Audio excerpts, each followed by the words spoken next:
See, it's green and there's those numbers, and then I'm just going to go, hey, everyone, welcome to my parents' basement. I'm Ryan Shea, and today my guest is Alex Giampapa. How's it going? It's going good. It's going good, yeah. You see how I come off like super for like, hey! What's going on there, folks? Yeah. Welcome to morning radio. You got to do that. People don't understand you have to ham it up sometimes. You have to be corny. I know, but it's like one of those things where it's like, what if people like love that? And they're like, oh, let's go see him do comedy. And they're like, he's kind of upset.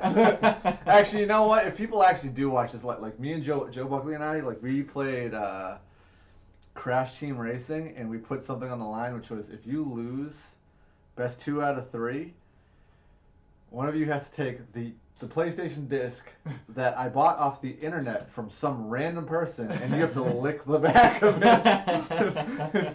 And I freaked the fuck out when he hit me with a shell, and then I pulled the head right at him, and I just started screaming at him. God damn. I don't think anyone would be like, oh, he's not as bubbly as we thought he was. Yeah, that's fair. I think they'd be like, that's about right. They got to see the right side of you. Yeah. It's...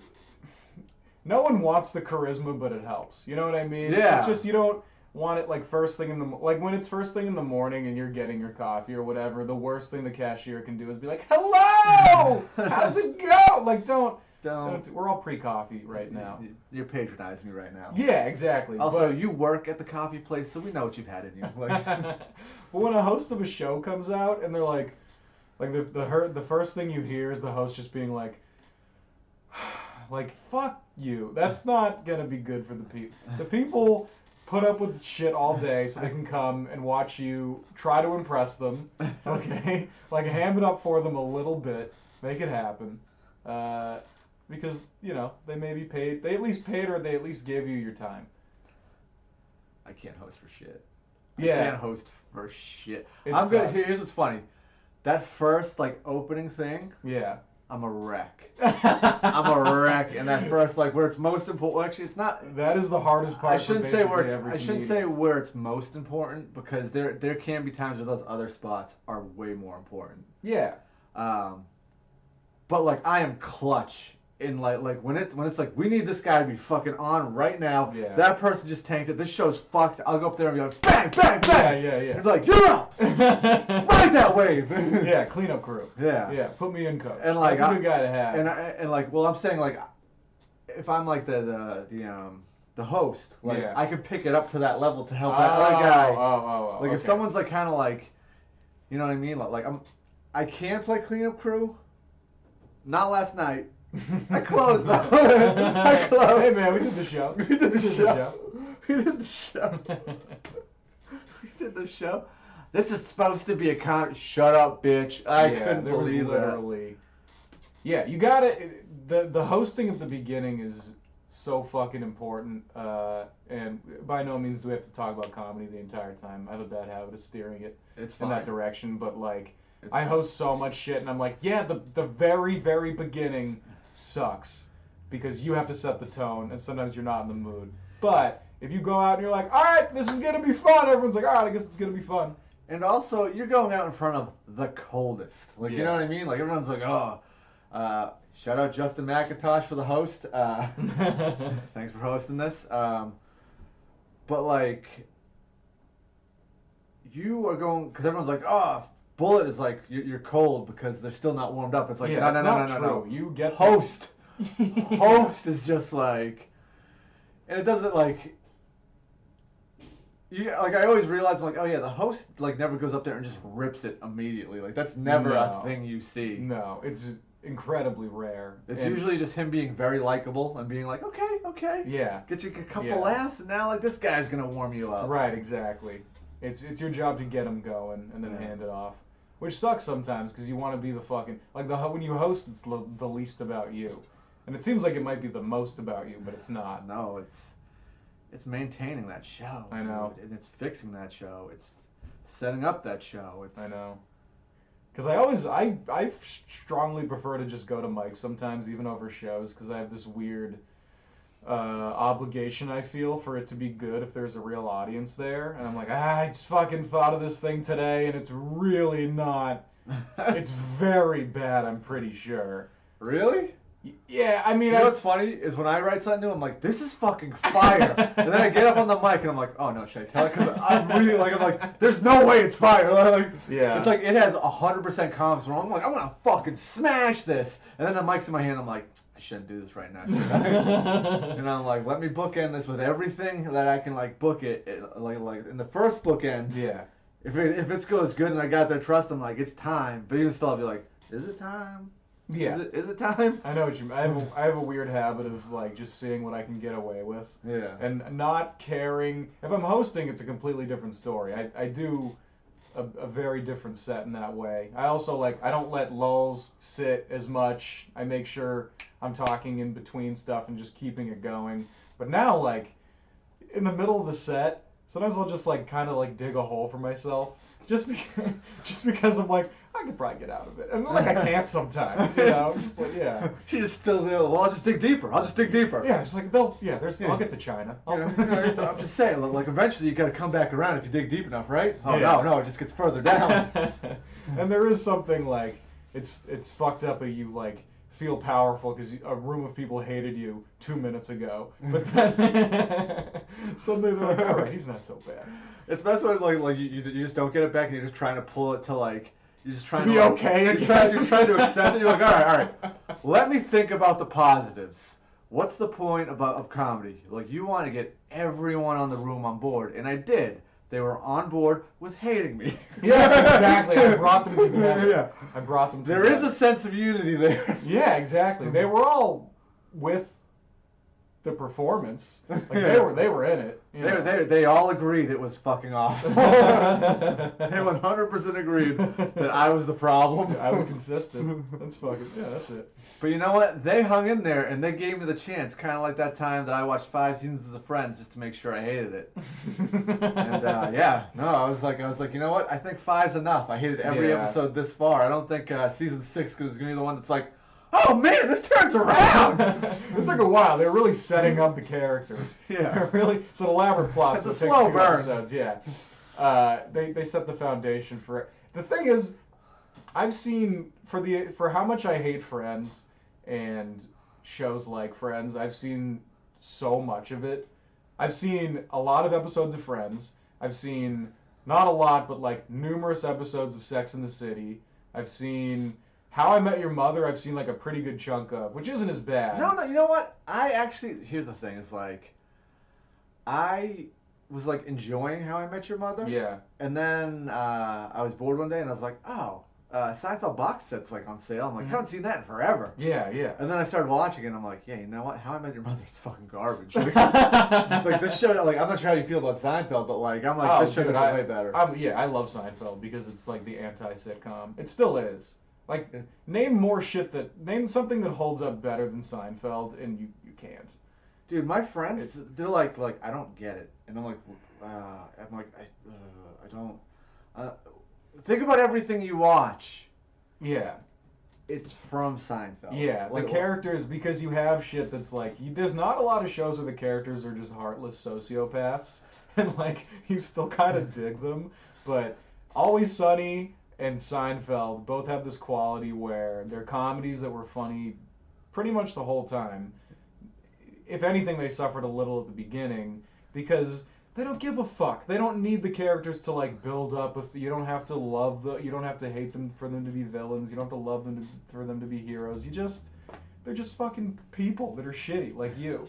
You know. Also, they're still trying to figure out the chemistry too between characters too, where they're still like, we wrote this pilot and a few other episodes, but we really don't know what's going on right now. We can't believe you actually said yes. Oh yeah, absolutely. It's fucking hilarious. Like, can you imagine that? Can you imagine, like, you make this pilot, and then, like, someone's like, yeah, and then you're like, hell yeah, and then you're like, wait, fuck. Mm-hmm. Mm-hmm. Well, like, it must be such, like, a quick, like, fuck yeah, wait, no, fuck. This is a job. This is a job. This just became, like, I've got this thing, and hopefully it gets picked up, like, oh, we've got picked up, and now it's, I gotta follow this up. Yeah, it's an insane feeling where, like, it's good that those are two shows where they both tried to stay away from just like all the sort of corporate and network intervention that tons of shows get, where they're like, all right, the first 6 episodes didn't get great reception. What we're going to do is we're going to add Chad Michael Vincent, like some terrible guest star, or like we're going to make George and Elaine have a thing. Like, that never happened. It was cool that they never did. It was even better. His second season, they were just like, yeah, you know what we're going to have? We're going to have an episode that is literally about nothing. Yes. It's just them waiting to sit down at a restaurant. Which you tell an executive that, and they're going to be like, no. Yeah. No. Which was also later on, like, they had an episode about that, like which is hilarious. Like, it's an episode within itself. Yeah, where they're pitching it. It's like Inception. It's about nothing. Yeah. And they're like, what do you fucking mean it's about nothing? Yeah. Yeah, like right now, that's an episode. What? And Jerry's trying to backpedal. Well, it's gonna be about something. Yeah. Nothing. Yeah, it's crazy that it worked, but you have to think the opposite of the executives. You know what I mean? Because they're all trained to think a certain way. That's why they have the job, and that's why you end up with a bunch of watered down content. Is because people that think outside the box never end up in that job. They don't even get to be the fucking intern. Yeah. You know what I mean? They're at home doing weird drugs and on Twitch and shit. You know what I mean? It's just like what it is. That's just like Larry David being a crazy driving force. Yes. For sure. Yes. Mostly, I think a lot about how Seinfeld was sort of like the vehicle for Larry David's comedy, where he was this very he's a host. Jerry's a host, like kind of what we were saying. He's a guy that'll come and be like, "Hey, what's up at the beginning?" and stuff. And granted, he's a little more cynical than that, especially now. But you can't have Larry coming out being him and and just be a cranky guy who sucks. No, you need Jerry to be like, "You're ridiculous," Like you can't. There used to be a comedian. Did you ever meet Mr. Goodnight? That sounds very familiar. Although it might just be a strain of weed. I don't know. So picture a guy with like a Fu Manchu mustache. Yeah. Always wearing aviators, a cowboy hat, and like a Led Zeppelin shirt. Like everything about this, you're in your heart, you're like, I hate this guy. But no. He was like. Somehow he was like You look at him and you're like, fucking no. And he had a southern accent, and it's a character. Yeah. And he never broke. Really? Well, he'd get drunk, and it would slip. But like he'd come to comedy, like he'd come to shows. Like there's a lot of people that didn't know he wasn't Southern. No shit. And he'd just be like, "Hey, Daddy, how you doing?" Like, and stuff like that. And he was he terrible? No. Really?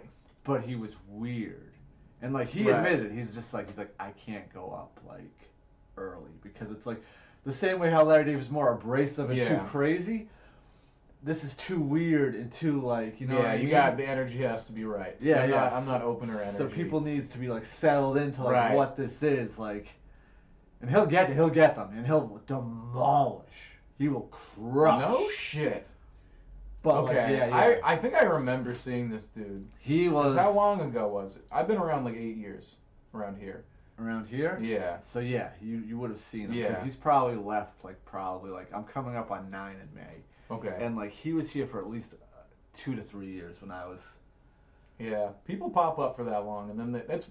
Well, he moved to L.A. Oh yeah. Yeah. I don't know if he still does it, but like I love when people like that succeed because it's like when you have like a stage name and you're doing like, and again I can't remember this guy's act or anything, so maybe it's fucking great. But it's just one of those things that all the other comedians are gonna kind of scoff at. It's like fucking Woody Wood with Joselito. Like, this guy's got a puppet, and every comic in the bag is just like, I'm an artist. This is so dumb. And then you look at his Instagram, and it's like 20,000. He's it might be more than that. I have no idea. I think it is. And he's just doing consistently well, making other people happy. Yeah. And these comedians cannot stand it because they're, busy making up a complicated pun about their mental illness or whatever the fuck. It's just like let dumb shit happen. But here's my thing though: are they upset because he's got a puppet, or are they upset because he talks mad shit? It's also the second thing with a puppet. with the puppet. The most telling shit ever. When I realized the power of the puppet was, so I battled Joselito like fucking 3 years ago, the Great Puppet Wars of 2015. Did he battle you with the puppet? Dude, okay, so here's what happened. First of all, I guess you said Jose Lito, you didn't battle Woody Wood, I guess. Well, I battled Woody, Okay. but like, okay, so first of all, someone was supposed to roast battle him. This is when they were doing it a lot, and those shows were great. And Joselito's talking shit on the boards, and then one comic wants to battle him, and then she just like chickens out for some stupid reason. And Was it Kayla? Yeah. No, he said some like kind of like bad shit. Oh yeah, 100%. And it was like a bit over the line, and like I understand, like I'm not gonna like put her garbage out there, but like, Yeah, like yeah. I kind of like I understand why she wouldn't do it. Yeah. It was just like I more meant that 5 other comedians signed up. I remember this. 5 others signed up to do it, and then they also all dropped out. And like they're not getting harassed by Joselito to the level that she was. Yeah. I would guess. Again, you know, as far as I remember. But like, so anyway, they all drop out, and finally I'm like, I'll battle Joselito. We can do this. Yeah. And then I won the first round because I was just battling Woody, and then he brought up the puppet, and I got fucking destroyed. Like it wasn't even close, and nothing changed besides that. Like Woody doesn't even. He said the same jokes that Woody said. Yeah. The only thing that changed was this, and then this. Yeah, no, but the thing is, Woody doesn't even like move his mouth or like, make the puppet's voice. He just talks and also does the puppet thing. He's just holding a puppet. He's just holding the puppet while he talks. And it just made it hilarious. And then for the third round, he put the puppet away, which was his mistake. Otherwise, I'd be sitting here a loser right now. But and then I just had more jokes and I beat him. But that video is somewhere. It's like somewhere on the internet, and I'm hoping. Maybe that was a thing. Like in his mind, it was like maybe I got to keep myself honest, and like he's pulled like a respect Maybe for himself. he didn't give a fuck. Yeah, you know what I mean? Yeah. Woody was leaving to go sell out a show for like legit fans, while every other comedian was like, "We beat him. We're all dog walkers, but we won tonight." It was like the OJ trial. We won. No, it's fucked up. It's so fucked up to say, but like kind of true. Yeah, it is. It's like this is not the right kind of victory, but enjoy it. I guess. Oh my god. Like, I don't care. I've met that dude once, and he was nice to me. Like I don't. He's a man. Yeah, like I don't know him that well. I mean, again, as you know, as far as I know, he was. I do know that when he went in on some people, I was like, I would never take that, but like, you know what I mean, like. Yeah, I've seen that, and then I've seen. But also, like, I think if he did come at me, it would probably be playful, and I'd know not to take the bait to try to like. That's the thing. A lot of it happened online too, which I think about a lot. I mean, if you had to guess how many comedian beefs started online. Yeah. Since. You know, we started doing comedy. It's probably 90% of them because there's no tone. Also, the vibe is basically like you're in traffic. You know what I mean? You're just like, oh my god, everything is coming at me right now. I'm so mad. There's so much shit going on around me. This is not natural. Were you there for the fake puppeteer? I forget his name. Is it Kevin Driscoll? No. Is that him? It was. That guy goes on and posts about his puppet all the time, and I love it. There was Quackers?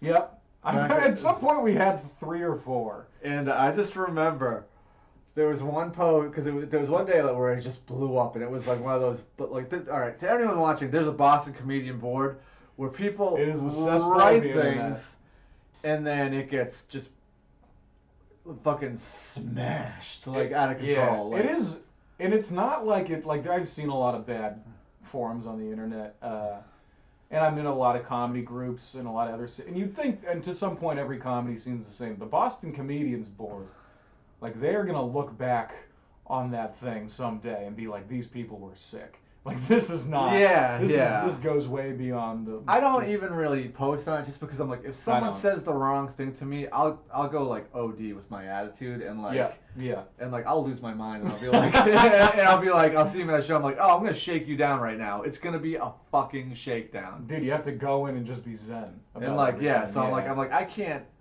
have an opinion and like have someone just be like, fuck you, and I'm like, oh, you're gonna say fuck you? Well, guess what? You're on the list, dog. And or more so, it's not even so much that as it is, I've noticed, like, someone just making sort of like a passive comment. Yeah. And it's like, you can't read the tone, so you don't even know if that's like Are they being a sarcastic? jokey thing, Yeah. or are they also disrespecting me, or is it both? And it's probably kind of both, and then you just assume these things and carry it around all day. I had like, I was, I replied to somebody one time, and they messaged me immediately, and they were like, "Hey, are you kidding?" And I was like, "Yeah." And they were like, "Oh, okay." I was like, "Oh, Jesus." Yeah, yeah. How often do you think I'm not? Someone posted something, and someone I don't know that well. Yeah. And she referenced her being like, it was Lauren Culp. Yeah. Who's very nice. She's coming on the podcast later this month. And, I know her. She did Osaka. She did our Nice. show. Yeah. Nice. And there's been this Instagram thing, and like it's a girl turning around, Yeah. and it looks exactly like her. And so I Oh. screenshotted it, and I'm like, yo, I don't even follow you on Instagram. I messaged her on Facebook. And I'm Yeah. like, Yeah. but every time I see this, I think I follow you on Instagram. And I'm just sitting there, I'm like, yo, why does this chick keep on posting the same fucking video? And I'm like, oh, it's an ad. It's not her at all. It's not. And she's like, I love how mad you are right now. And It's I'm an like, ad. and I'm like, you don't even know how mad I am right now. This phone has been squeezed really hard.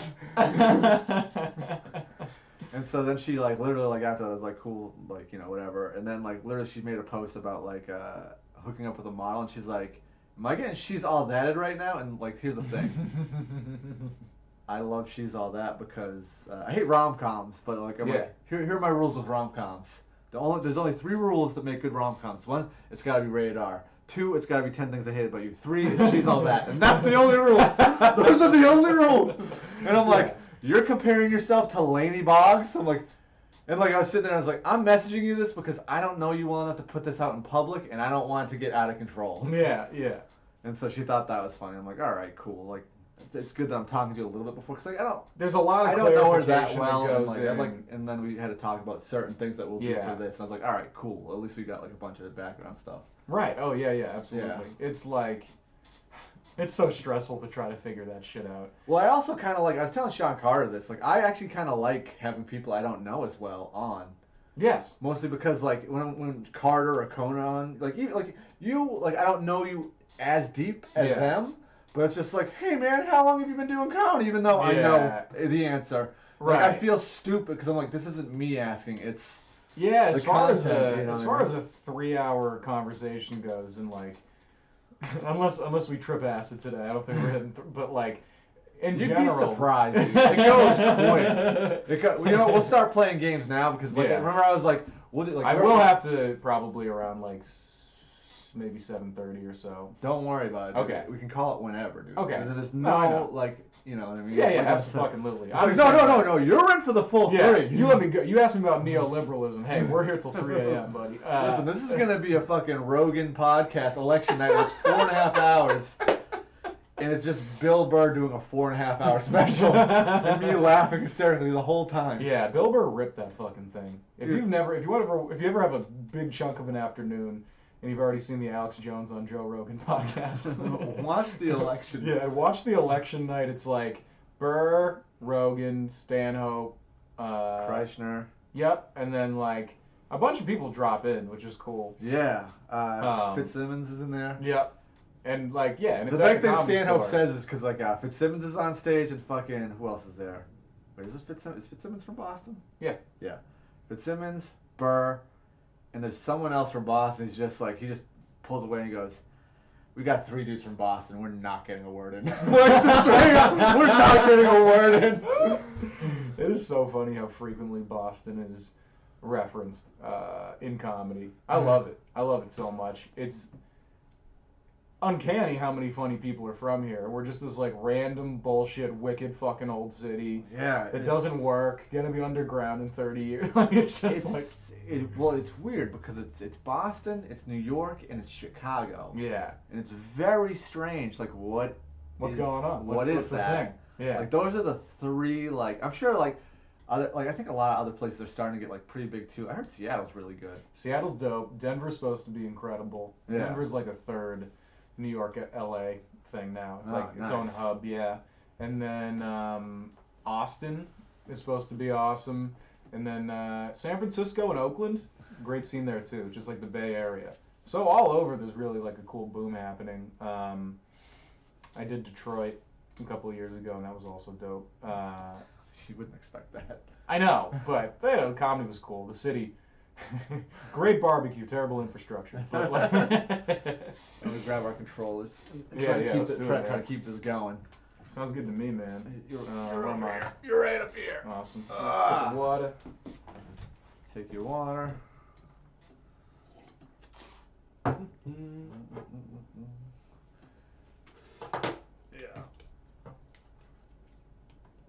Oh yeah, so 8 years, and a lot of that was in Western Mass too, right? Yeah, a good chunk of it. I have a complicated history. No, I like when I was 19, I started, which was, I mean, it was good because when you're that young, you do well because everyone's just so shocked you're even fucking there. Captain Falcon, baby. This is my go-to in Smash. Captain Falcon with the pink outfit. Really? Yeah, because it's obnoxious. You know me. But yeah, I started when I was 19, and I was actually starting here because I'm from Burlington, Mass, so fairly close by. And I took a class with Rich Gustis at the Comedy Studio. It was me, Susie Berlin, who still does comedy, and then also Pat McLeod, who's always in the game as well. And so, and then 2 people that quit, I think. But so,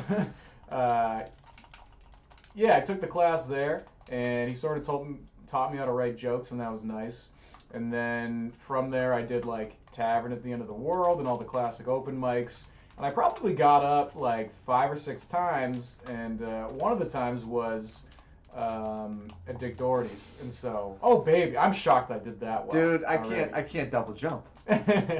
Oh really? Oh, that's how you do it. All right, now I'm back. I got this. Oh yeah, you're switching systems all the time, huh? Dude, I never had an N64. You didn't? This was specifically bought for this podcast. Oh dog, these are in my veins. I got an N64 when I was 5, and that was the end of it all.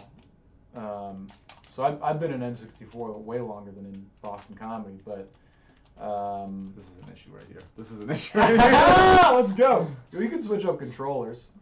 What do you mean? You couldn't double jump there? It was just. No, I just don't know how. Oh, okay. So you just double jumped. Okay, yeah. You just hit the control stick up twice. Yeah, it's an issue, dude. Listen. No, we'll get through it. It's not. It's just when I'm winning, I know something's wrong. No. I suck at Smash. Okay. Paul Cyphers from Worcester was like, "Oh, I'll fuck you up at Smash." I'm like, "You will." I'm sure. Yeah. Well, he was also like a Twitch guy, and he had like 800 followers, and he actually like. Oh, nice. He actually had like a following because he was so good at Smash, and he did like open like. He was telling me this actually the other day. I saw him at a Thunder Bar. Yeah, he was like, "No, dude, he's played in tournaments and shit." I was like, whoa, okay. I like him because he has also a weed comedy club, basically, which is incredible. But yeah, so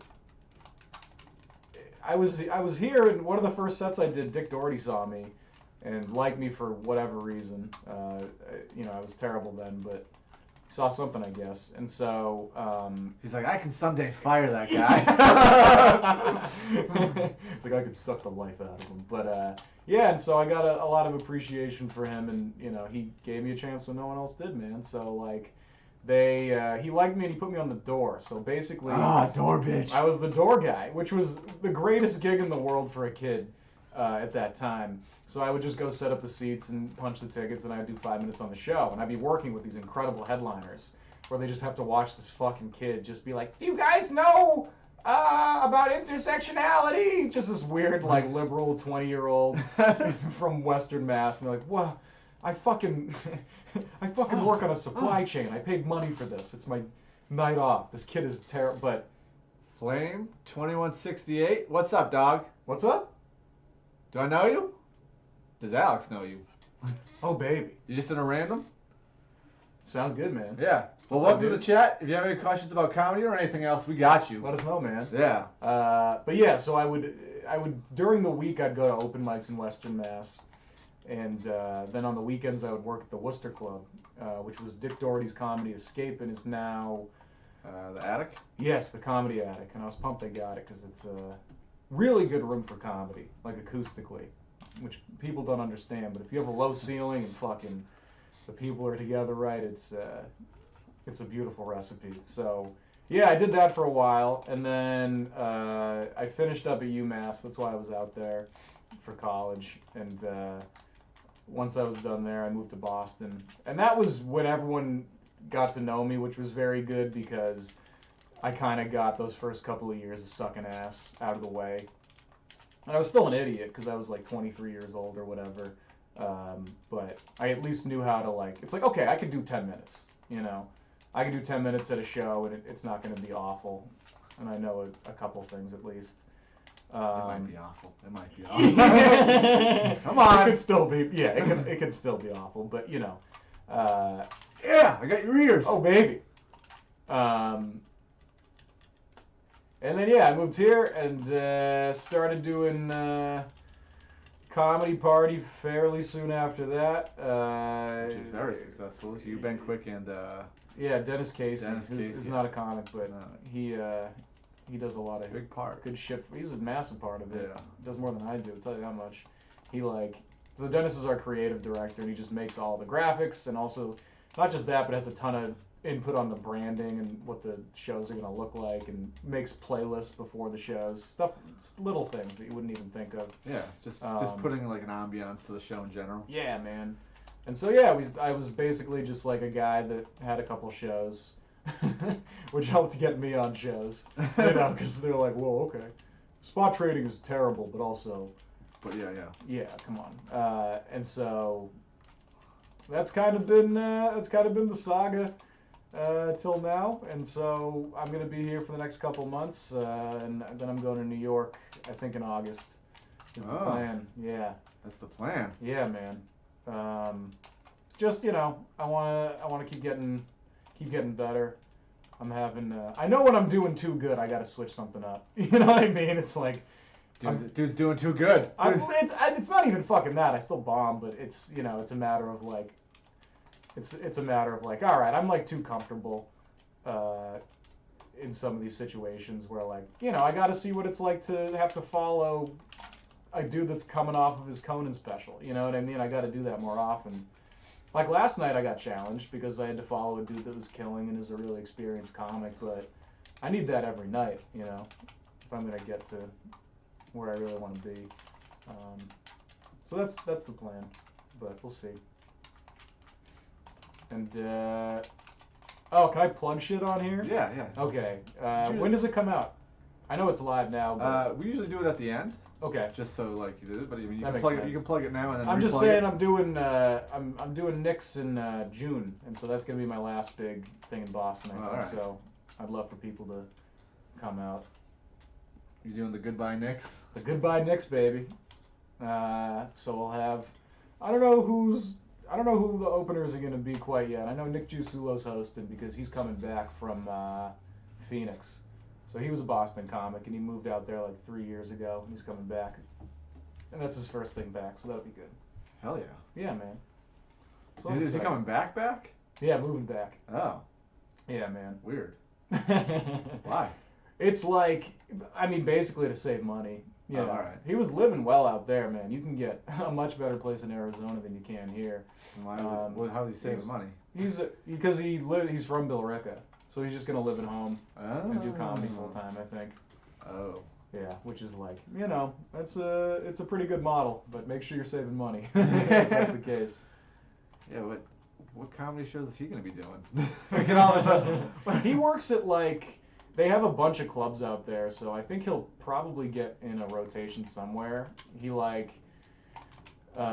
Phoenix has fucking 5 clubs. I mean, granted, it's like a big place, but yeah, they have 5 clubs and then a bunch of other stand-up comedy in addition. So he like features at the Tempe Improv and does a bunch of that shit. But it's not like you're gonna come to Boston and get paid for your spots. You know what I mean? Yeah. You can come here and get better at comedy, but.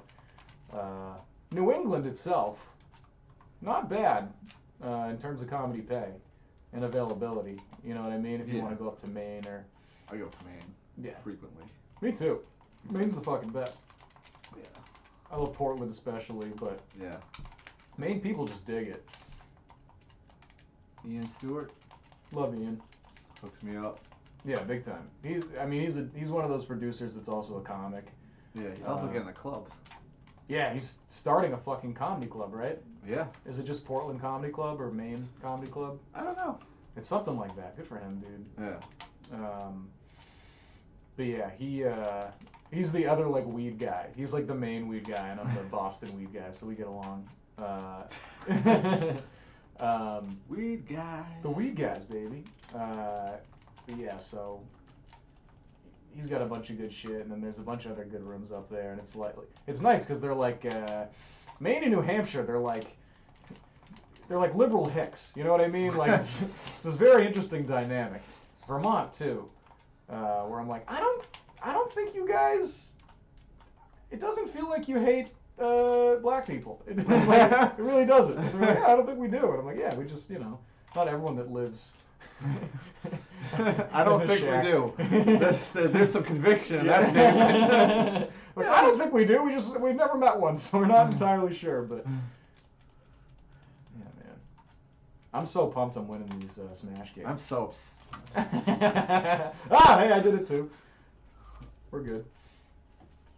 Dude, my muscle memory, man, is like. Oh. I'm always like, I never play video games, but my early childhood was a ton of this. Just turning up the volume over the parents yelling and just. This is a goddamn like, nightmare I am for Star me. Fox. What's up? This is a goddamn nightmare for me. I'm so. And it's like. I was playing the new one recently, and I was also doing well. I almost won a couple games, and I was like with people that play all the time, and I was like, all right, this game is not. It's got to be a lot of button mashing.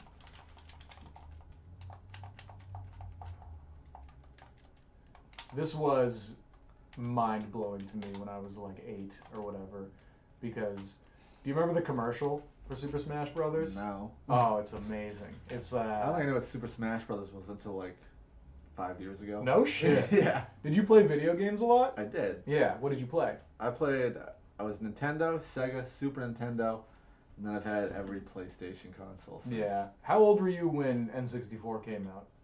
Which is probably like 95. Oh, 96. 14. Okay. So you're almost over it. I was almost over it, and then like I was over it. After Super Nintendo, I was like, I'm over it. Yeah. And then you gotta get out and fuck. That's what happened to me. Tony Hawk Pro Skater came out, and I was like, well, what's up with this? And so I got a PlayStation specifically to play that game. Dude, I got a PlayStation specifically to listen to that game. The soundtrack for it is fucking. Some of the most. It introduced me to probably a few bands.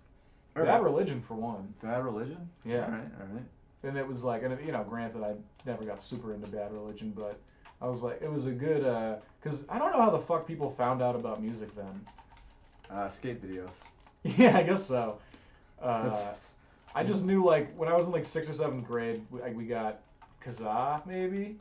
Or, like, LimeWire or some shit. I think it was Kazaa first, but, and I was like, Eminem, I know, and I just didn't know anything else. And then eventually, and then fucking, when I'm getting into music, the popular music is just, like, hip-hop, which created a weird generation of kids. You know what I mean? Like, just suburban kids that were into hip-hop because it was... Like, dude, you gotta understand, when I was in high school, the two most popular genres of music were hip-hop and emo music. Were you an emo kid? No, because fucking... I mean, it was one of my two choices. I was just kind of like... I wouldn't even say I was a winner kid, but to a certain degree, you're just gonna be like that, if that's all your cultural influence. So I fucking loved hip-hop, and like... we all wore like just fucking basketball jerseys and backwards hats and smoked blunts specifically, just because it was G shit to do, and that was that,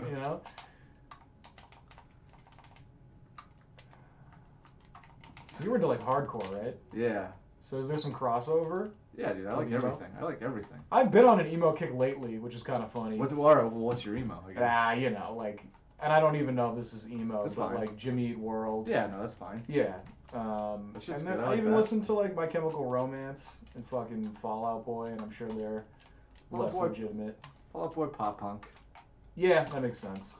My Chemical Romance was like, Weird. yeah, full on fucking the emo-esque as it seemed to me, but also like fucking Yeah! It's my turn! They had one album that was like a concept album. Oh shit. Oh shit. Ooh, baby. Let's go.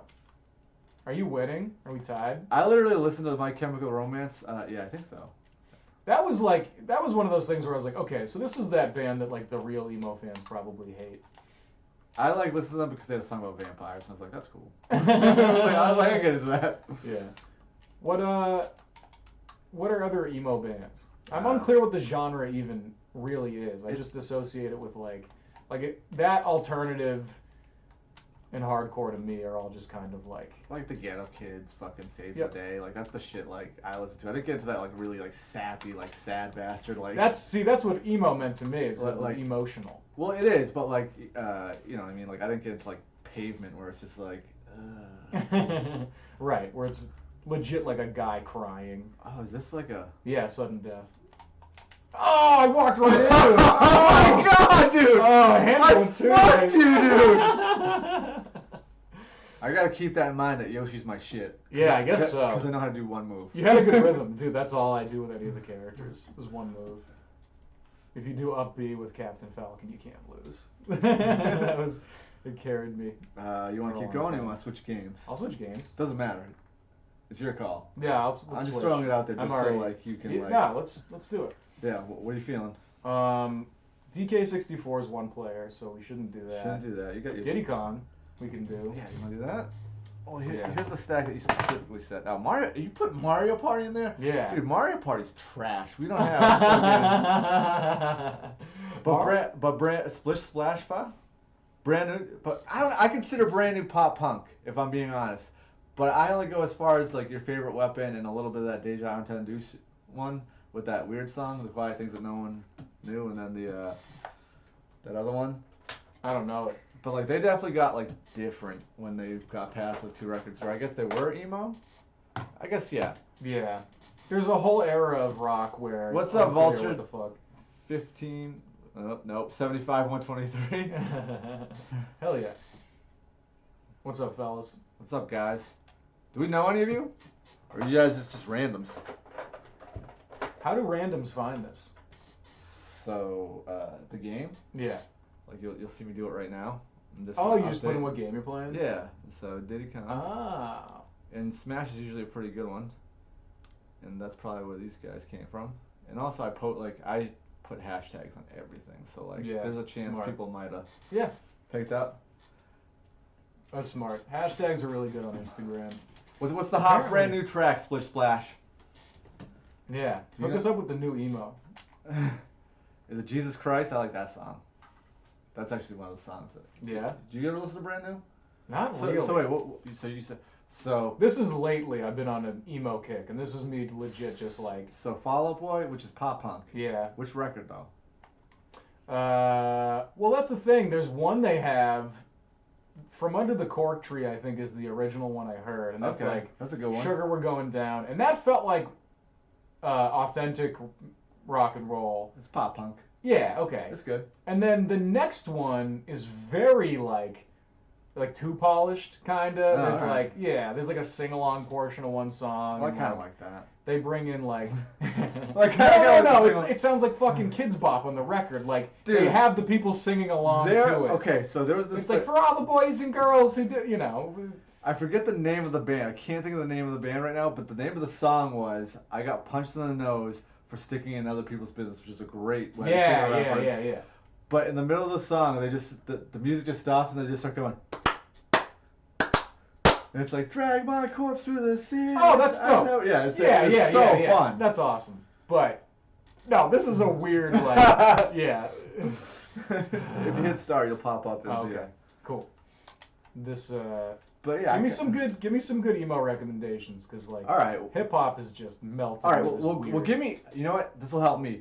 give me specific songs that you're really feeling right now, Yeah. and then I can kind of like try and see if I can wrap some stuff around that. Okay. I like Paramore. Okay. What the fuck is it? Misery Business. That's a good. Which is just again, I have only a surface level understanding of this shit. Okay, so that's like a pop punk thing too, like yeah. So I guess pop punk is what I'm into. That's fair though. A lot of it's kind of like gray area. That's what I'm saying. Because like a lot, like so Saves the Day is considered emo, but it's also kind of pop punk. Yeah. Same with like Alkaline Trio. It's like, you know, you can go either way. Same with fucking Jimmy Eat World. Like, right. Jimmy Eat World was the other one I was gonna say. That big record, the Bleed American, is like a very successful record. Oh, dude, it's honestly incredible. Set Your Goals. All right. Easy Core. That's what that is. Ah, okay. Yeah. You said you dig them. I'll fuck with it, man. Wait, what's that based off of? And also, what record? I only fuck with Mutiny, if we're being honest. And maybe only that song, Mutiny, and that other one. It's pop punk with breakdowns. Oh shit. Yeah. That's kind of dope. Yeah. Yeah. And actually, the song Mutiny is kind of cool because it's just like, this is a full-blown assault. So it's kind of... I love shit like that. Yeah. My favorite genre, well, hip-hop, but my favorite genre of rock is grunge. I just love grunge. Okay, alright. Yeah. That's what I fuck with heavily. I love like Mudhoney, Alice in Chains, Soundgarden. Pearl Jam is like not even grunge to me. I know that it is, but it's... You know what my favorite thing in the world about Pearl Jam is? The intro to the Even Flow video. Ooh, what is that? You've Remind never me. seen I've it? seen the video, and I love Even Flow. So it's Eddie Vedder being a fucking asshole. It's hilarious. It's like from a live show. Splish Splash or Vulture. If you guys are watching this, just turn on this video in the background because it's so goddamn funny. It's just they're playing live and like it's super bright in there, and he just goes, "It's not a TV studio.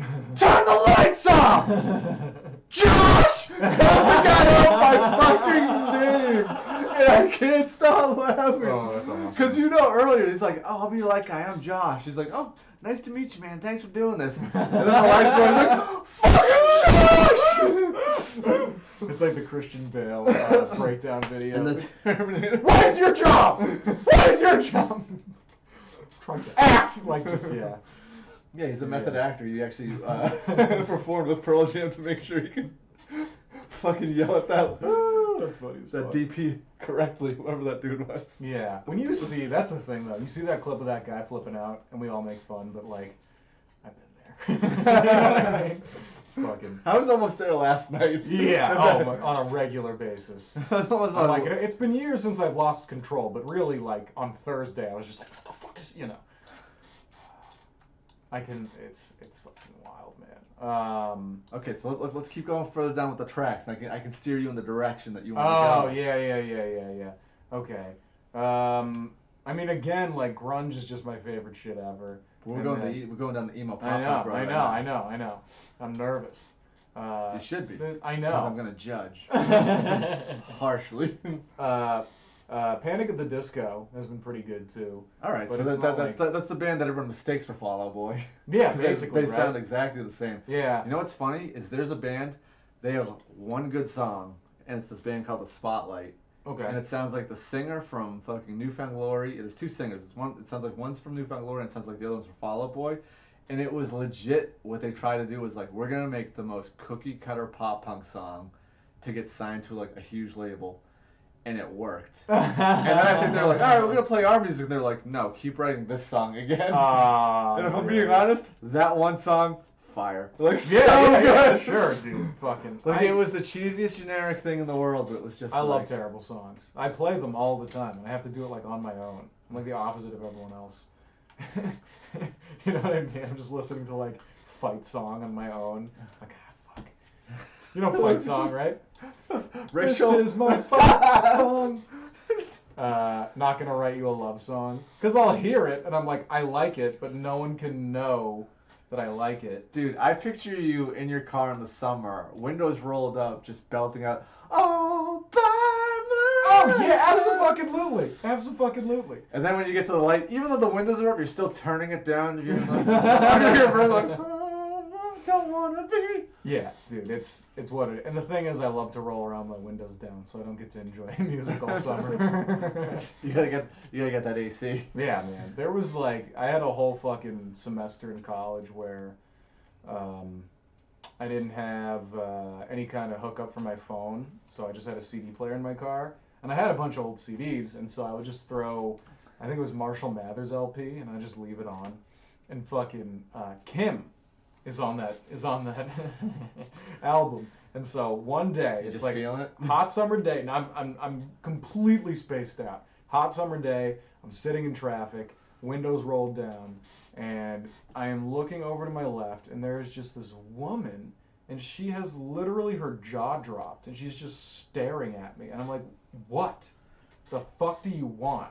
And I don't even notice for a few seconds, but the volume is almost all the way up, and the songs are just running, and the intro to Kim is literally just audio of a woman being like, help me! Help me! Help me! And like, I mean, I'm just like that bit, like he's like murdering her. And so this woman is just hearing this coming from my car, and I'm calmly, serenely like, what? Like, are you hard right now too? This is how I unwind. This is what I do. But yeah, then yeah, and then I've tried to go back to Eminem, and I just fucking can't even. You gotta hit start. I know I'm in. I just gotta select a character. Oh, I thought you were just like waiting for me. No, I'm gonna go with Conquer. Okay. You know, Conquer is a rated M game. Yeah. Yeah, Conquer's Bad Fur Day. Yeah, it's dope. Played with Chloe Cooney when she was on.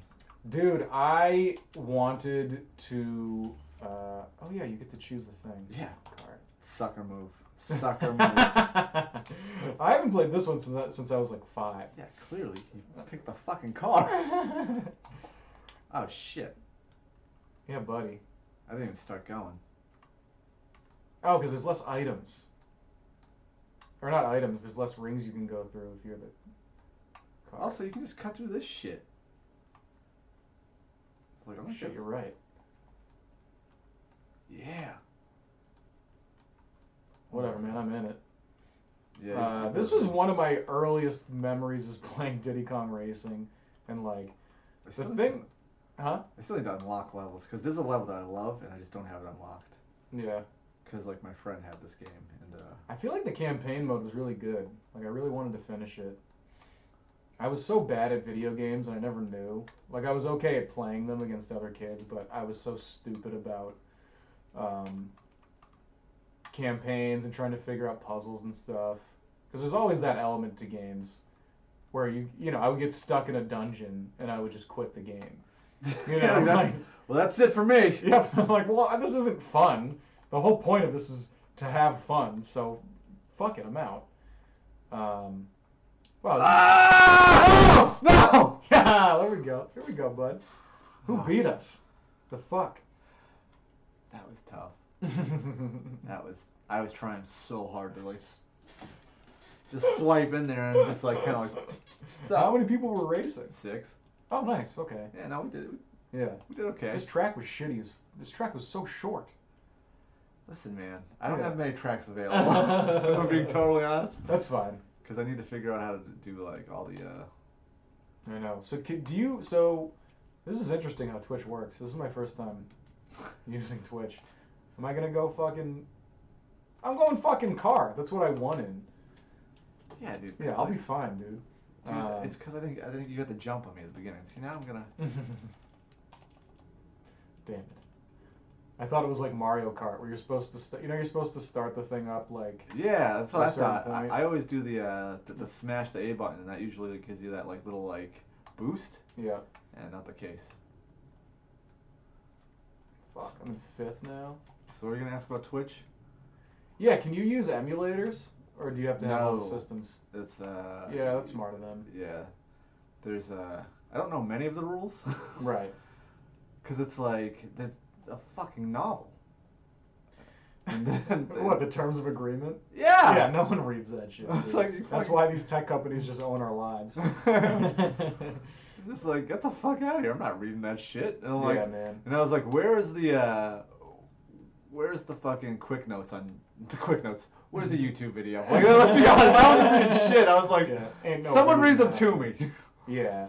Well, and I mean, at the end of the day, it's all this, like, when you read these contracts and stuff, they are subjective. So it's just basically like, we'll suspend you for your conduct. Like, have you heard about what's going on with, well, did you hear that the guy that made Twitter was on, like, Joe Rogan's podcast recently, and he had this very, essentially, important debate about banning people from Twitter for, like, being, for their conduct, basically. And it's like, fuck. I might come in last here. But, so, this dude has actually a pretty sound argument, which is like, Twitter's like any other social media company right now, where they're like, hey, if you're being a piece of shit, we can ban you, of course. I'm like, that's fine. But their definition of being a piece of shit is very, like, it's subjective. Yeah, and and their politics come into play and a bunch of other shit.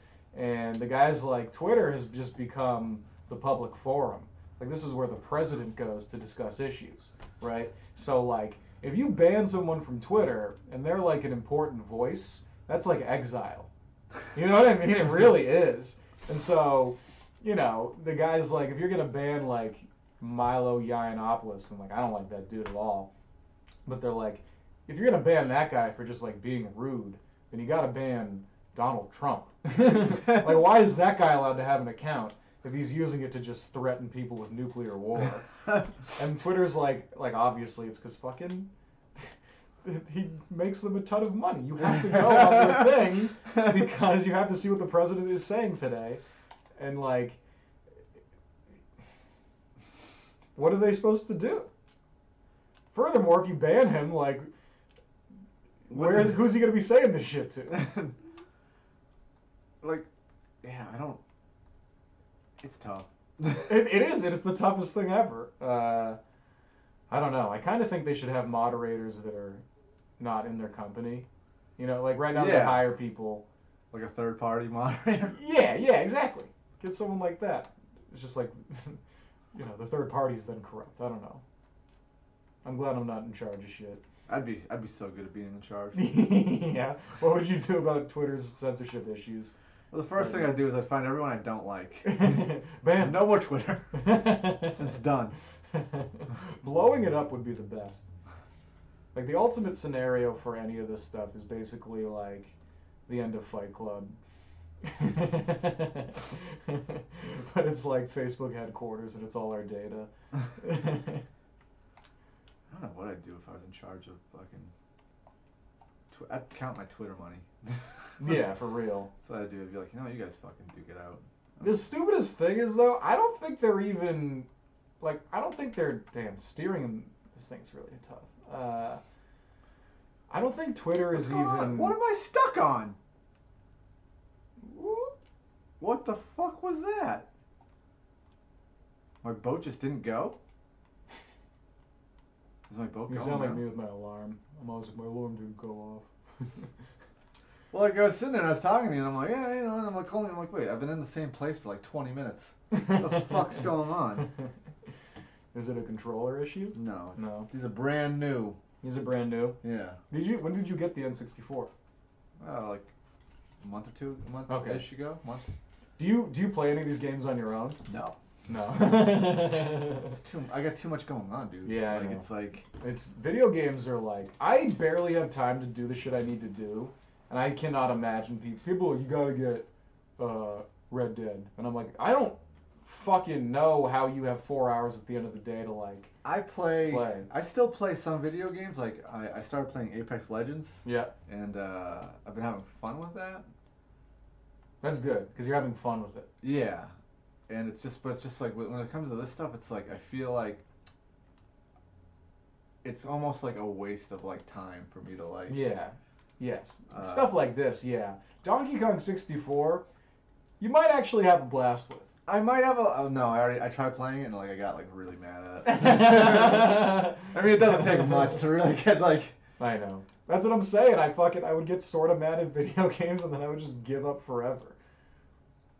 I don't know how many games I really ever beat. I mean, the most recent one was BioShock, I think.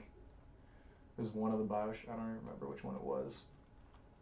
I've never made it. I get really into games and then like something will happen. I'm just like, oh, well, life. So yeah. Oh yeah, for real.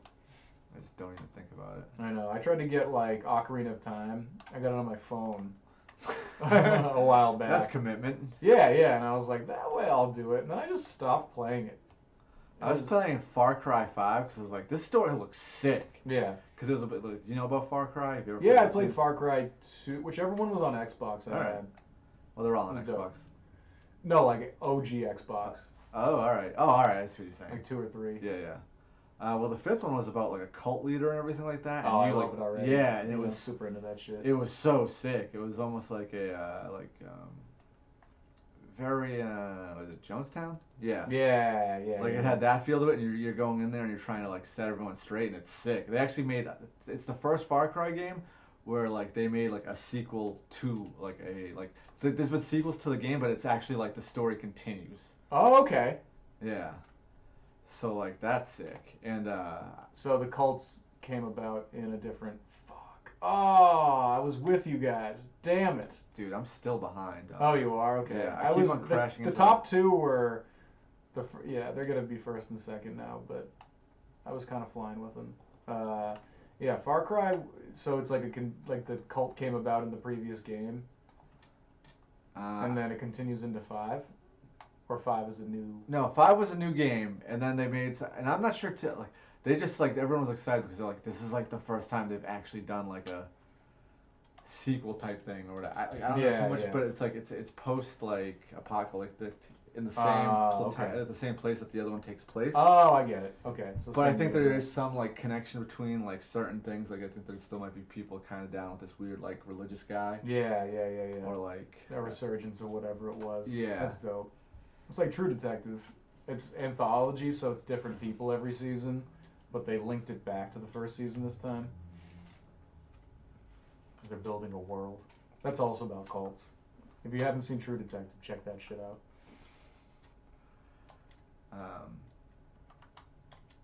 Also, Apex Legends is something I got into. I've never gotten into Battle Royales, but like that's the only one that I've really gotten into.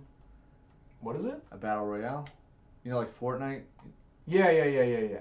Oh, okay. So it's like, you know what I mean? Like, Fortnite's like 100 people drop it, depending, like, Fortnite's you can do quads, you can do, like, duos, you can do single, like, whatever.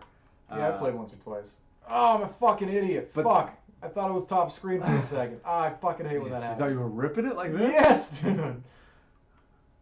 Oh, alright. And the quest for not last. You've already. I feel like I just Larry Bird you. Which one of y'all is coming in second place? The goalposts, man. They're moving back every second of the day. Yeah, that's dope. So it's.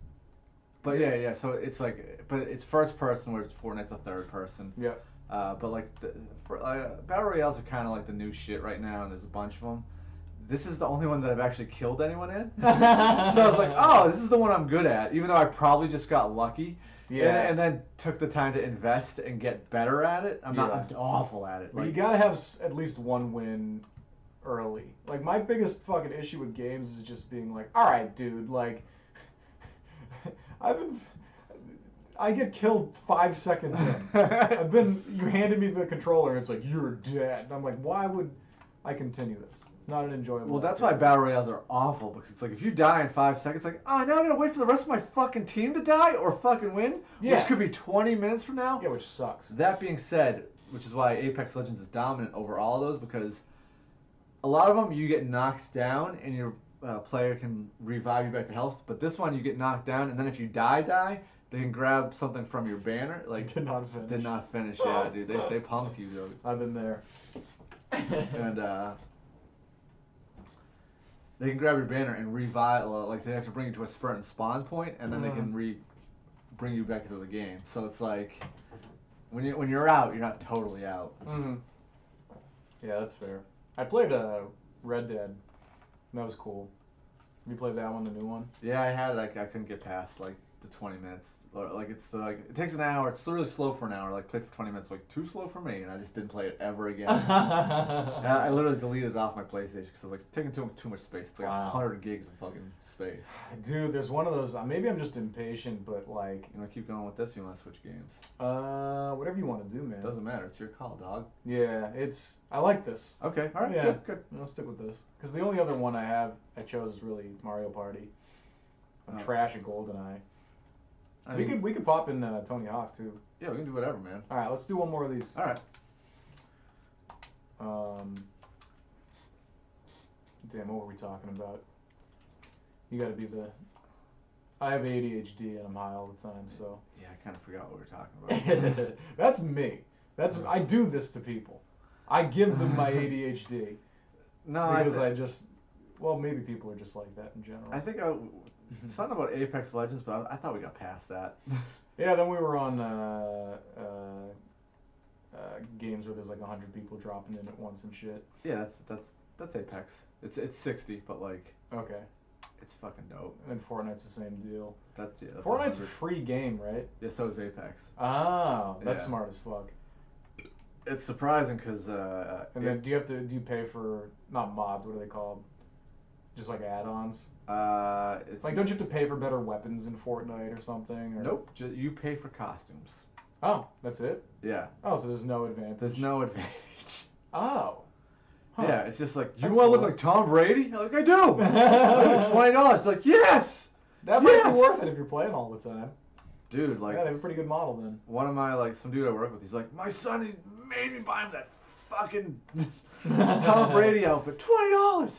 $20 for a video game outfit. Well, the thing is, like, that's not that bad for whatever the fuck you call it. But I mean, I can I haven't bought anything in this game. There's a battle pass. Yeah. Which basically keeps stats and everything like that. And it's a 3-month-long season of the game. Yeah. And it's usually like $10 or $20.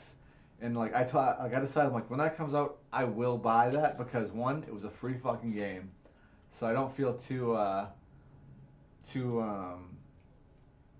guilty about it. You know what I mean? Because it's like whatever, dude. Yeah. It's an EA game, which if you know anything about EA Sports, they're like, we're gonna suck the fucking money out of you, no matter what.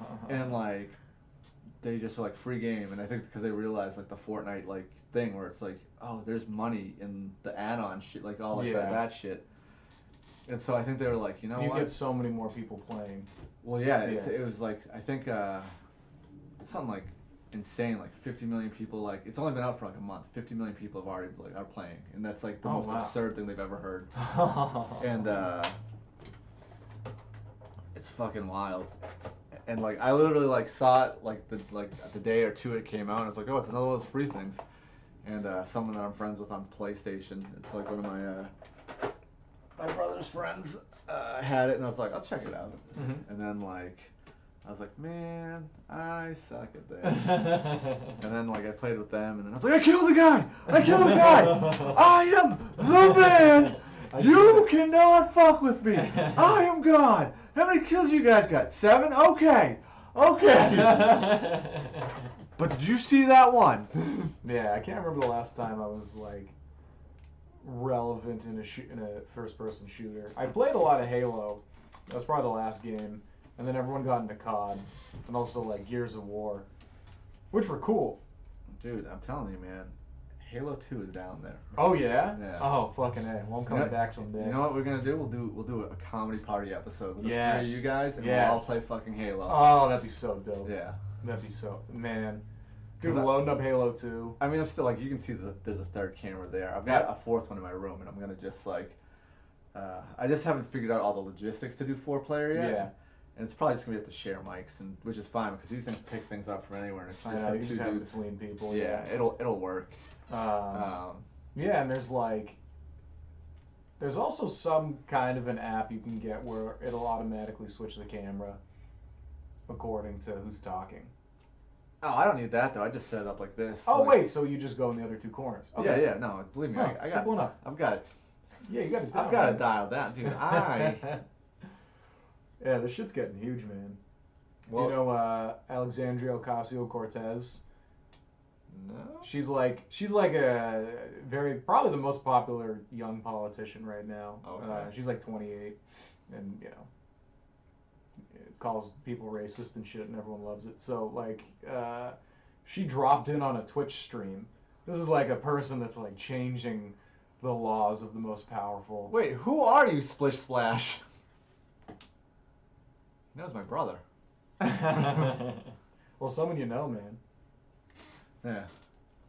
They're probably not telling you on purpose. That's fine. Just good to have someone here. Thanks for viewing Splish Splash. Splish Splash Slide. It's it's my other brother. What's up, man? Say that shit first! Oh, it's dope. Cool. What you want? Graffiti, trick attack, or horse? What's graffiti? You skate on things, and then it colors it a certain thing. But I can steal if I do a big trick on it. That I guess. Yeah. Okay. This game, we don't have rumble packs. I'm thinking about it. What was the point of a rumble pack? Just that the controller would shake? Yeah, just. Wow, you would pay extra for that for some reason. I don't know, maybe. I had one. I think you had to get. I think it was one of those fucking things. Were they? They were like, this is now required. For Donkey Kong 64, I feel like I fucking had to get it. I got it. You had to get the expansion pack. Yeah. That was it. Oh, because you had to get one too, huh? You had to get that. Yeah. What the fuck is that? It's just some expansion thing that makes the graphics better. Because otherwise, you get the what is this thing called? The booster pack. Oh, no shit. Yeah, I think that's the jump pack, and this is the booster pack. That's what comes in it. Oh. No shit. And so is this a new N64, or is it an old one that you got? That's used. Okay. If you look at this, these don't say Nintendo. These are fucking. Oh. This was China pulling a fast one on Nintendo, being like, "Yeah, what up? We will mold your controllers for you and do it real cheap." But also, we're gonna sell bootleg ones that are the exact same thing, which is fine. Yeah, these are nice. They don't. I've used a lot of bootleg ones. Look at the stick, man. It's not limp. It's hanging strong. Yeah, this is a perfect controller. Joe, look at this. Look at that shit. Yeah, man. Look how good that stick is. It's in good shape, man. The Mad Catz controllers. That was the shit you would give to the poor kid that came over. Mad Catz was like, dude, your thumbs would be bleeding by the end of the game. It's just awful. Oh, what? Get some more Is water. this shit open? Yeah, go for it, dude. Dude, how is this? Did I beat this on this game? I don't know. Did I put the code in? I might have put the code in. I might have done the smart move. I always forget to put codes in the game to unlock everything before we play them. Oh yeah, you gotta do that. I gotta use every cheat code, man. Yeah. It's funny because Twitch rules, no cheating. But I think that's more for online gaming where hacking and stuff like that. Yeah, I would assume so. Yeah. I hope they're not he just used the Konami code. Take away all his money. Alright, I gotta remember how to fucking play this game now. How do you jump? It's this button. Okay. So it's jump, kickflip, grind, grab. Okay. And I think these will make you spin faster. Okay, cool. Did you skate? I did. I rollerbladed as well. Which, really? Yeah, I was really good. And I'm not afraid to say that. No. I got paid a lot of money to do it. No shit. Yeah. Good for you, man. Yeah. When was this? I was 17, making $320 a week. Not bad, dude. What year was this in? When That's rollerblading was still how were they making money off you? People would come watch? That's when I taught. But I also did demos for money too, where I'd get paid not that much, but you'd show up, I got paid $20 and they fed me cheeseburgers and I had to skate in a demo for 5 minutes. Sounds When you're 17, that's the sickest thing ever. When you're a 27-year-old comedian, that sounds like a pretty good deal. Yeah. People make fun of me still. I'm like, dude, I would take that. I should get back into this. Yeah. If people gave a shit about rollerblading. I haven't. Yeah, I have not scored a single point. And I skateboarded, and I kind of still BMX a little bit. Yeah. Yeah. Good shit, man. Hey, all right. Did you do that shit, or you just wrestle? I just wrestled. I was terrible at everything else. I have no hand-eye. I was like strong and fast, but I can't catch a ball to save my fucking life. Which you can catch a single. Maybe. I don't know if that was your move. No, it was. I did a lot of lows. I did a lot of low singles in college. Have you seen that? Those are tough, dude. Like John Smith. Dude, that takes you fucking years. Dude, that's a finesse move. When I hit that, I'm like, yeah. Yeah, it feels so. It's one of the cool ones. And then I would do mostly high crotches, which is like... It's like a single, but you get like... Your head's on the outside. Oh, I don't fuck with that. Yeah, your head's on the outside. In MMA, I don't like a guillotine. I don't fuck with that. What you have to do is switch to a double really quick. So you use it to get in. So you use it to get in, and then you switch your hips to the side, and then you grab a double leg, and you just take them down that way. It's the angle that it creates. All right. So since you're like up here, he's sprawling this way, and then when you turn, he's right on your shoulder, then you take him down like that. Interesting. Yeah. I don't think it works for MMA because I think the second your head's on the outside, snatch your neck. Fuck you up. Yeah. But I used to go takedowns, and I'd roll around a little bit with jiu-jitsu guys. So I know a little bit of that. I was a big cradle guy because, you know, I would just get pins. So I do like a cross-face cradle. Big Saturday Night Ride guy. Oh, there you go, man. I wasn't limber enough. I don't have fucking long legs. So I never got into that shit. But I had buddies that looked like they were wearing fucking heels all the time, and they were so goddamn good with leg rides. Just monstrous. Do you know what a spladle is? Peter Martin showed it to me, and it was like, look at this! And I'm like, oh. He's like, look how mean it is! Papa showed me this because I did. I was like... No, he showed me a catch wrestling Instagram, and I was like, look at how mean it is! He's like, you should do this! So I'm like, that looks fucked up. My best buddy, we won states the same year. It was awesome. And in 2009, and he won with a spladle. It's a joke move, basically. It's so I'm trying to think of the fucking equivalent, but in anything else. But it's like, you know, it's like doing a fucking alley-oop in basketball. It'd be like doing an alley-oop and you like your nuts land on the dude's face afterward. It's like the dude is basically eating his own nuts like as soon as you hit the move. It's fucking hilarious. That's the move you want, though. Yeah. You know what's weird to see is, you know Ben Askren? Yes. That dude was a big-time wrestler. He's in the UFC now. Yeah, and he's, like, very good, right? He did his first fight. He almost got fucking wrecked. Oh, really? Dude, Robbie Lawler picked his ass up, and, like, it was, like, one of those things where it's, like, so Dana White hates him. Like, he hates Who, Askren? Yeah. Yeah, because, well, I know who I've met him and shit from wrestling, because he was huge in the wrestling world, because, you know, not only was he good, he was very creative, and he would do like flat. They called it funk. Yeah, the funk. Yeah.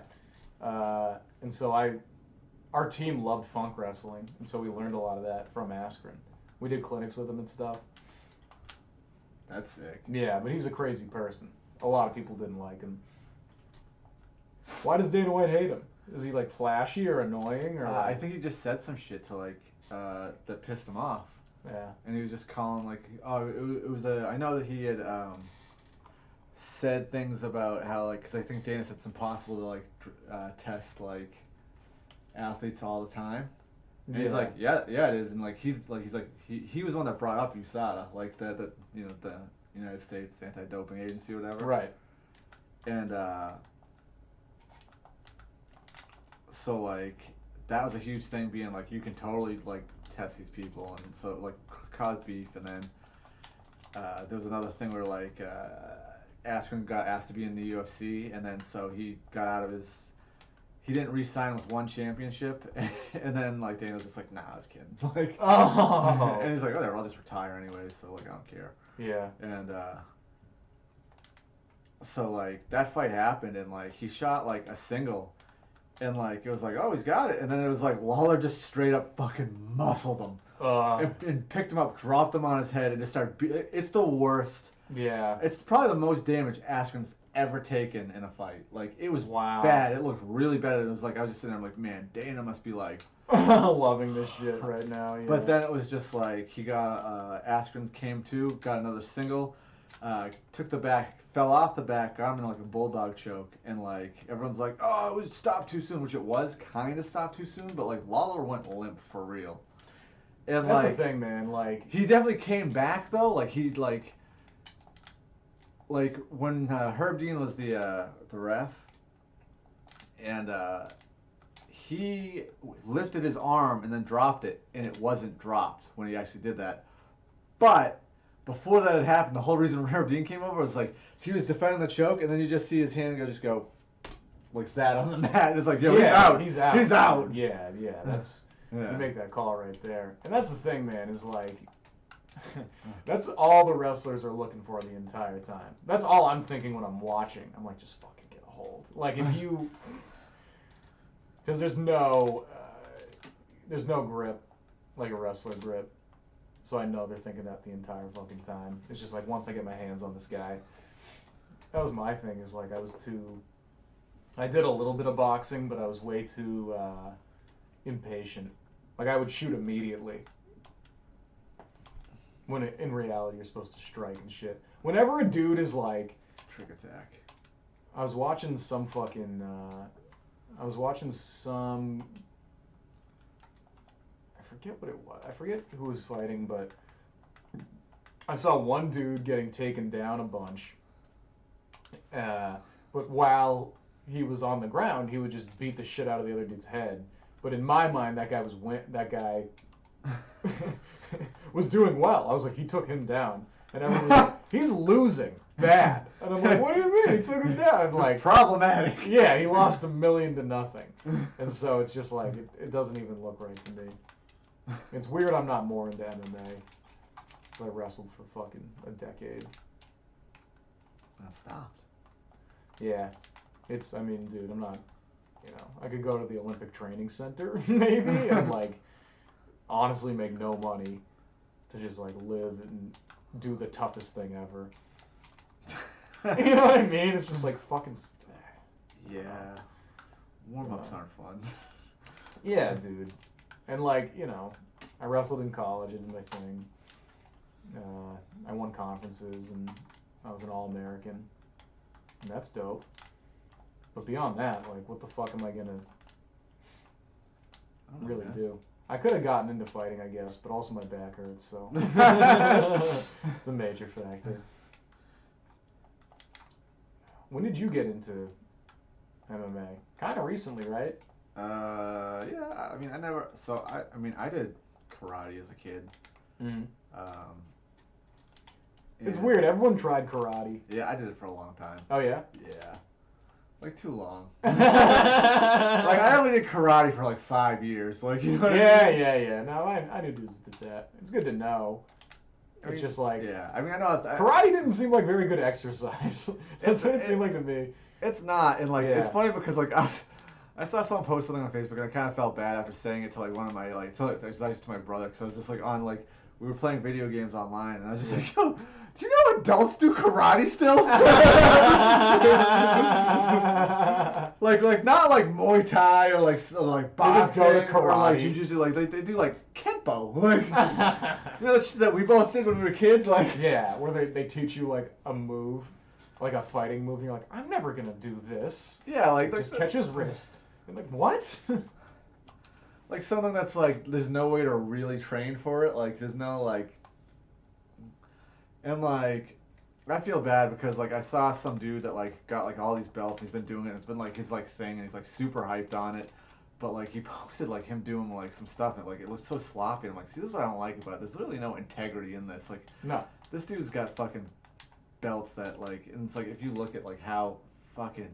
It's choreography. You're just memorizing moves. But like it wasn't even smooth. It wasn't even strong. It's like when you see like a legit like an old like actual like black belt from back in the day that actually like was like like fluidity is what I look for, like with wrestlers, when I'm seeing whether or not they're experienced or good. So I know what you mean. Yeah. Yeah, and it was just like there's no power behind it, and like I'll say this, I actually liked my karate teacher because he was also like, one, everyone's like, you should have been a black belt, and I'm like, well, I wasn't, and it was because like he was just like, he even told me, he's like, we go slow here, like I want you to learn this shit, I want you to actually know that like when you block, it's not blocking, it's a strike when you block and stuff like that, like, and he actually put us in like he actually had us do like, it was fucked up. We'd spar 2-on-1. Yeah. Oh, that's fucking incredible. That's like a kung fu movie. That's so funny. Let me tell you, it sucks. I got my face blasted. One dude just came up behind me, grabbed me from behind, and I tried like escaping. And as I'm escaping, the other dude just blasted me in the face. That's so and funny. just like getting bloody noses. And Yeah, I'm just like, of course. It's never slick like in the movie. Yeah. It's like, it's two people versus you. What are you going to do, you fucking And it's just like, don't get in these situations. Now you know, don't get in these situations. But, yeah, he was very concerned about getting the moves right, which is kind of like, I kind of like that he had that mentality of like, you know, at least like, do it and do it right or I'm not going to promote you. Like, that's good. That means that dude actually wanted to teach people karate. Yeah. He was an actual master. What belt did you get to then? Blue. And what are the belts? What are the... In Kempo karate, it's white, yellow, orange, purple, blue, green, brown, black. Damn! He didn't even get you to fucking green? Wow. 5 years? Wow. Yeah. Were you a bad student? Or No, that was like really... when everyone's pace was on there? So what's funny is I went to another school because he closed down. Yeah. And you're just wrecking the black belts there. I did. That's so funny. For sure kicked a black belt into a wall. And like even like the teacher was just like, I didn't see that coming. And I was like, yes. What? That's right. Then a brown belt kicked my face off. So it wasn't all me kicking ass, for being totally honest. No. But it was definitely like people that were just like, whoa. Yeah. Well, we used to like Massachusetts, New England, in a national sense, not that good at wrestling because it's mostly like a hockey place. Yes. The real good places are where the farm boys are. So fucking, dude, Iowa, Ohio. Those what are you guys talking about? That's where the hockey guys are. I've seen young blood. Come on, dude. Rob Lowe? That dude was throwing bales of hay. Sure, man, but dude, these motherfuckers. Yeah. Unbelievable. Farm strength. Yeah, dude. I knew this one dude. They'd sent us to wrestling camps in Pennsylvania because our coaches were psychos, and no regrets about that because we were good. We were 30-1 my junior year. We're state champs. Shit. Yeah, and we've had the most all-state champs of anyone in Massachusetts, besides Lowell. But Lowell's, they're always the kings of wrestling. And they were D1 and we were D3, so it was like, you know, we have one of those weird niche, really good programs. And anyway, they sent us to this camp in Pennsylvania, and there's these kids from Ohio there, and like, dude, I was a state champ at 171 that year, and I was wrestling this kid he took 5th at 152 and was wiping the fucking mat with me. It was unbelievable. And so we're like, you know, we're hanging out, and granted, our training regimen's pretty tough at least. And we're like, what do you do? And he's like, man, since I've been about 6 years old, every time that I eat, my dad makes me do 50 push-ups before and after the meal. And we were like, what? He was like, every time I eat.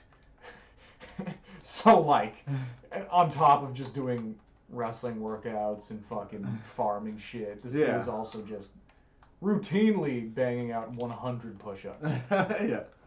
At least 3 times a day. At least. Like it's nothing to him. The whole life is just being tough. That's the whole fucking thing. Fuck that. Yeah, and so the kids from there were awesome. Within New England though, Massachusetts was good. So you know, we used to, if we had taken 3rd at states and we went to New England, our coach would be like, this kid was a Vermont state champ, go fucking kick his ass. He would literally say that. Like, they suck ass. Like, and it happened multiple times. Like, occasionally you get a kid that was just like a freak, but it really is like a technique thing. Where if you come from an easier place, the second you go somewhere else, you're gonna suck. Just get fucking rolled. fucked up. Yeah. Oh, look at that, a hand plant. Oh, dude. It's funny because like I had a UFC fighter on here actually. Oh yeah? Yeah, Mike Rodriguez. And I was talking to him, and I was telling him how like I'd been a little bit out of jiu-jitsu for like not out. I've been going like only like once a week because I've been like a little bit like just like mentally like fatigued, which was making me like physically fatigued. Oh, big time, man. And I was like, so I'm trying to get back into it. And I was like telling him how like I was like, I'll hop into the competition class, and I was like, oh, maybe I shouldn't do that just because it's like it might be too much. Cause I started kind of getting back like doing more, and I was like, I'll take a break. Turns out it was like a 4.5 hour competition class. Oh, dude. And then I was sitting there like, dude, it's 4.5 hours. And it was like, it was 12 6-minute rounds just straight. And then a competition was like, no mercy. Then it was like an hour sprints. And then it was like 200 sit-ups and 100 pull-ups. Yeah. And he just turns to me and goes, yo, that sounds like fun. And I'm like, I will never be in the UFC. Like, if that's what fun is, like, fuck, dude. Yeah, dude, we used to do that shit. Another level, like, it's one level to do that shit, but it's another level to be like, yo, that sounds like, and he was hyped. He was like, that sounds like fun, man. Yeah, that's a lot. We would have shit like that, and we get hyped up because they'd be like, yeah, so we're gonna, in wrestling we call it going live, which is when you would actually like roll. And they'd be like, 3 hours live wrestling, and like at the time I'd be like, this is the coolest thing I could do today. You know what I mean? But are you going live the full 3 hours, or is it like everyone? It's like, all right, now you two in. Now you two in. Do in that space. Mostly, it's like groups of 3, and you get breaks in between. Yeah, this is just. No, I mean like you'll get breaks when the other 2 are wrestling, but we go for 3 hours. All right. You're already in that good of shape, so it's not hard it's for not, you. It's you not know that what hard. I mean? Yeah, you've been grinding it out, so it's. Yeah, so you're used to it, which is good. What do you got for? It's 7:35. You wanna call it? Yeah. You want to do one more? Let's do one more. All right, cool. All right. Yeah, man. This was fun. Hell yeah! Thanks for doing it. Yeah, of course, man. I appreciate you having me on. Hell yeah! Like I said, I gotta hit Ben up and get him on here, and definitely gotta get all 3 of you. Yeah, the three of us would be really fun. Yeah. We have a good dynamic. I just still gotta figure out like all the mechanics behind doing 4-player, which isn't that hard. Like it's just adding another cam, and that's super easy. But I just want to like figure out space wise, and then and smooth it out and stuff. It's a good call. And if you guys ever want, please check out Comedy Party. So we do shows all around Boston. You can just check out the Facebook page. All the shit's there. And we're also going to start getting into more of this kind of stuff. So like digital content, podcasts, videos. That's where it's at, man. It is where it's at. You got to be doing it. It's like... It's the one good thing that anyone said about this is like you're doing something different, which is huge. 100%. Yeah. Yeah, this is a good idea, man. Because I was like asking my brother and his friends, like, do comedians do this shit? And they're like, what do you mean? Like, probably. And I'm like, but do they like do podcasts on it? And they're like, oh, no. Yeah. And then I was like watching all like the huge like YouTube or Twitch people. And I'm like, oh, I can do this. Yeah. You're like, they're not that funny. Okay. Yeah. A lot of it is their gameplay, and then also, yes, but that being said, my friend did like give me a reality check with like, he's like, dude, I stream for 8 hours a day. Can you be funny? Yeah, no. For 8 hours a day, I'm like, oh god.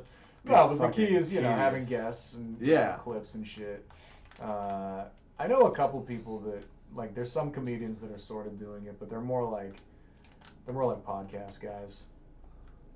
You know what I mean? Do you know like Chapo Trap House? No. I've heard of them doing it. This dude Felix Biederman is not a comic, but wicked funny. But other than that, I haven't seen too many people jumping on Twitch yet. And you'd think. Because so many comedians are fucking nerds. Yeah, well, I think it's kind of like, well, probably no one's like, I'm gonna interview people on it. They're probably like, Twitch. It's also a lot of work to get paid.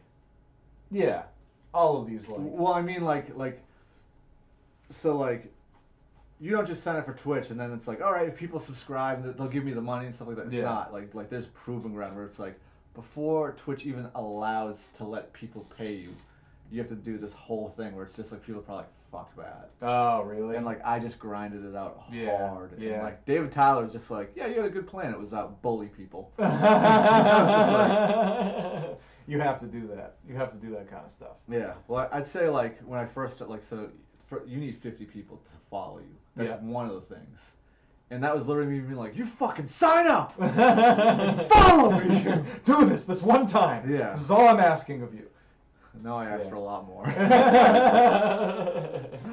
But yeah, once it's going, man. Yeah. All right, so it's Comedy Party. You can follow that at Comedy Party, and then Nick's Comedy Stop, June 7th. June 7th. Please get tickets. I gotta sell that guy out. Well, I'll just make sure to get, like, I mean, when you're starting to do that shit, we can do another one of these just to Yeah. get you to fucking. That'd be beautiful. Yeah, just to get it going. Just gotta get content up. That's all I gotta do. You know what I mean? Content and links, and Yeah. come see me. Anything else coming up? Nothing crazy. I mean, definitely check out the Comedy Party shows. I'm also gonna be. Oh, this is fun. And we mentioned Paul too. I'm gonna be closing out the Summit Lounge in Worcester, and that's a weed comedy club. So it's the coolest shit ever. Oh yeah, shout That's out gonna Paul be- Cyphers. Yeah, April 13th. And yeah, I'd love to come back before I do it in June. Yeah, That'd be for perfect, sure. man. Yeah, For sure. Excellent.